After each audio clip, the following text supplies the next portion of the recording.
Hi dears, ഉത്സവങ്ങളൊക്കെ ഇങ്ങനെ തകൃതിയായിട്ട് നടന്നുകൊണ്ടിരിക്കുകയാണ്. സോ ഇന്ന് നമ്മൾ തിരുനക്കര അമ്പലത്തിൽ ഗാനമേള കാണാൻ പോയതാട്ടോ.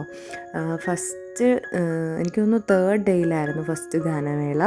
സോ അതിന് നമ്മളെല്ലാവരും പോയിട്ടുണ്ടായിരുന്നു. ഞാൻ സത്യം പറഞ്ഞാൽ 2 വർഷമായിട്ടുള്ളൂ ഗാനമേളയ്ക്കൊക്കെ പോകാൻ തുടങ്ങിയിട്ട് കേട്ടോ. കഴിഞ്ഞ വർഷം പോയായിരുന്നു. എനിക്ക് നല്ല ഇഷ്ടമാണ്. ആലപ്പുഴ ബ്ലൂ ഡയമണ്ട്സിൻ്റെ പ്രോഗ്രാമായിരുന്നു ഇന്ന്.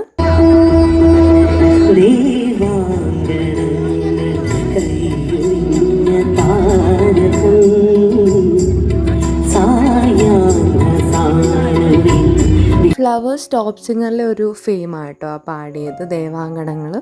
പിന്നെ ഒരുപാട് ആളുകളുണ്ടായിരുന്നു. കോട്ടയത്തെ ജനങ്ങളെയൊക്കെ കാണണമെങ്കിൽ ശരിക്കും പറഞ്ഞാൽ തിരുനക്കര അമ്പലത്തിലെ ഗാനമേളയ്ക്ക് വരണം എന്ന് ഞാൻ കേട്ടിട്ടുണ്ട്. അതുപോലെ തന്നെയാണ് കേട്ടോ.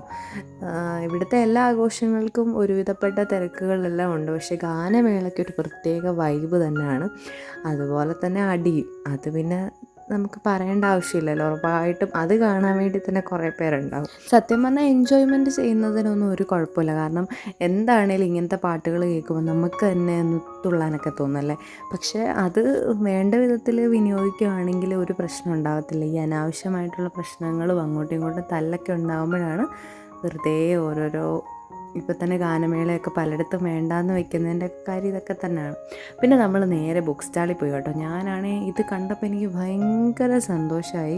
ചെന്ന് പെട്ടത് തന്നെ ഇതിൻ്റെ മുന്നിലേക്കാണ് കേട്ടോ. നമ്മൾ അത്രയും ആഗ്രഹിച്ച് നോക്കി നടന്നൊരു സാധനം നമ്മുടെ കൺമുന്നിൽ കാണുമ്പം അതൊരു ഒന്നൊന്നര ഫീൽ തന്നെയാണ്. അത് കഴിഞ്ഞ് നമ്മൾ നേരെ ഒരു പാനിപ്പൂരി കഴിക്കാൻ പോയി. എന്തോ കണ്ടപ്പം അങ്ങനെ കഴിക്കണം എന്ന് തോന്നി കേട്ടോ. വല്ലപ്പോഴും മാത്രമേ പാനിപ്പൂരി കഴിക്കാറുള്ളൂ. പിന്നെ നമ്മൾ ഫുഡ് കഴിക്കാൻ പോയി. ഞാൻ മസാല ദോശ കഴിച്ചു, പിള്ളേർ 2 പേരും പൂരി കഴിച്ചു കേട്ടോ. എന്നിട്ട് നമ്മൾ അവിടുന്ന് നൈസായിട്ട് തിരിച്ചു പോന്നു. അപ്പോൾ ഇത്രയേ ഉണ്ടായിരുന്നുള്ളൂ. ടാറ്റാ.